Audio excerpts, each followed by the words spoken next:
Եթե վստահության խնդիր չլիներ, երկու տարբերակ կամ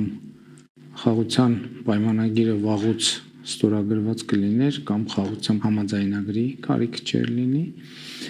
եւ նաեւ վստահության հետ կապված խնդիրներն են պատճառը, որ խաղաղության համաձայնագրի համաձայնեցված տեքստում կա կարգավորում, այդ թվում վստահության բարձրացման միջոցների վերաբերյալ։ Նկատի ունեմ վստահության պակասը կամ բացակայությունը, չեմ կարծում, թե անակնկալ պետք է լինի այն միջավայրում, որում Դե Հայաստանը նման դեստրուկտիվ հայտարարություններ չի անում։ Խնդիրն այն է, որ կողմերը ունեն իրենց պատկերացումները, թե ինչ հայտարարություններով պետք է առաջնորդվեն, եւ մեր պատկերացումը այն է, որ խաղաղության օրակարգը պետք է առաջ մղվի եւ իրագործվի, ինչը նշանակում է առերեսվել բոլոր բարդությունների հետ եւ այդ բարդությունները փորձել լուծել եւ հասցեագրել եւ այդ առումով իհարկե շատ կարեւոր իրադարձություն է տեղի ունեցել, որ խաղաղության համաձայնագրի տեքստի վերաբերյալ բանակցությունները Հայաստանի եւ Ադրբեջանի միջև ավարտվել են խաղաղության համաձայնագրի տեքստի համաձայնեցմամբ։ Այսինքն ըստ էության մենք ունենք փաստաթուղթ,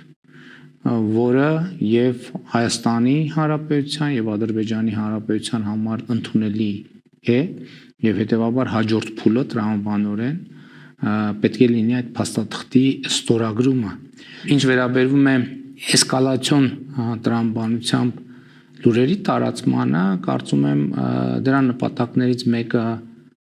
այն է, որ նման լուրերի հոսքի ներքո քողարկել բուն լուրը։ Իսկ բուն լուրը հետեւյալն է, որ խաղաղության համաձայնագրի տեքստը համաձայնեցված է եւ սպասում է ստորագրման եւ հետեւաբար պետք է ստորագրվի եւ ես միանշանակ արձանագրել եմ, որ պատրաստ եմ իմ ստորագրությունը դնել այդ տեքստի տակ, ինչ վերաբերվում է էսկալացիային, ընդհանրապես պետք է արձանագրենք, որ առավել եւս հիմա էսկալացիայի որևէ հիմք եւ հիմնավորում չկա, որովհետեւ Հայաստանը եւ Ադրբեջանը ճանաչել են միմյանց տարածքային ամբողջականությունը, ինքնիշխանությունը, քաղաքական անկախությունը, ըստ էության խորհրդային միության հանրապետությունների սահմաններով եւ պիտի արձանագրեմ, որ սա հղում է ոչ միայն խաղաղության համաձայնագրի համաձայնեցված տեքստին, այլև հղում է այլևս երկու երկրներում դե յուրե իրավական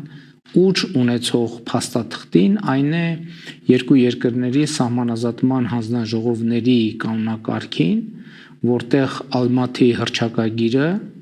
որում իմ նշած սկզբունքները արձանագրված են, ահա այդ սկզբունքները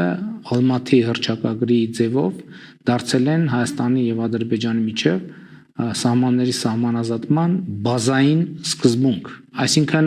գիտեք, էսկալացիան կարող են լինել ուժեր, ովքեր էսկալացիայի